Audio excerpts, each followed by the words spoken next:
And with police reform efforts taking place in a number of cities across the country, we want to take a deeper look into how these changes will actually work. For more, we welcome in Matthew Fogg, retired U.S. Marshal. Welcome back to BNC Live, Marshal Fogg. Good to be with you. Good to have you back. Well, defunding the police, it's real. It's actually being decided upon in many cities, as we just heard.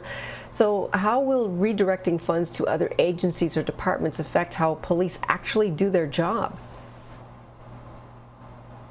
Well, I think it's a play on words, really, when you talk about defunding the police, because the bottom line is you're going to have police. I mean, you got to have them. But the problem, I think what the issue really is can we make policing equal justice? Can we make it racially equal and not just the way it has been all along?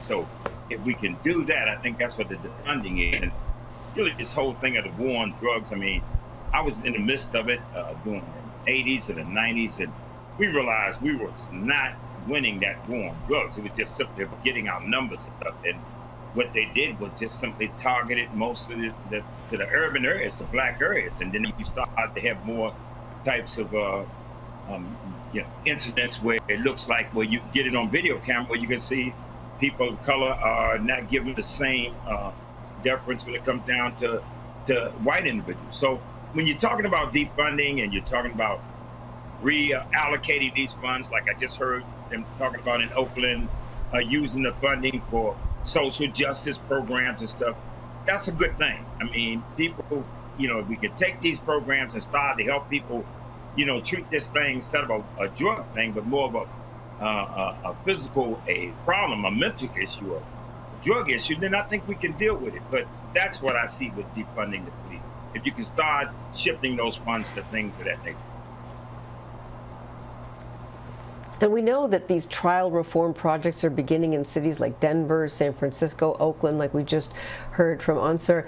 Do you think this wave of police reform will put pressure on other local police departments to make changes as well?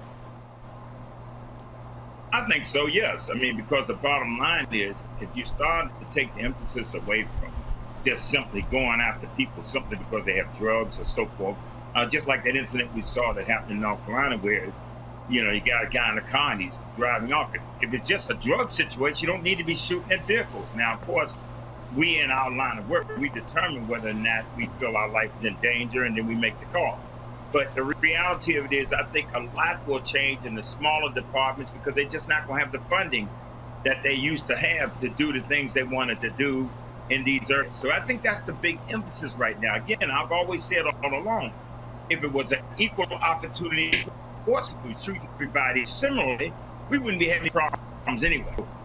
I believe that the funding mechanism, the play on words, is take these funds and start to shift them in directions to where we can make certain that people are getting the help that they need.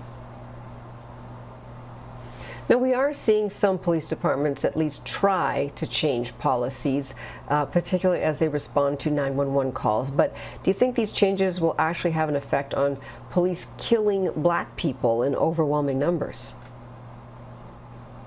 Absolutely, yes. I think if you start to take away that emphasis of get your numbers up and go to urban areas and get your numbers up, like I was told to do when I was even running a DEA task force, and you start to say, okay, well, if we're going to get our numbers up, we're going to go into those affluent areas where most of the drugs are anyway. Then I could guarantee you the laws, these folks will come out and quickly say, oh, absolutely not. You're not putting my son or my daughter in jail for all these years or kicking outdoors. And so there will be a change. It will happen automatically if we start to shift the funding and we start to get policing that will become more community policing. Start hiring more police that look like the communities that they serve. They say a lot of police are quitting because they're concerned about qualified immunity. Well, I'm sorry. You can sue doctors. You can sue lawyers. I don't see a problem with suing police. The bottom line is we need to get it right, and we've been doing it wrong for a long time, and I'm just glad to see that these changes are coming about. All right, we appreciate your perspective, Marshal Fogg. We're out of time, but thanks once again for joining us here on BNC Live.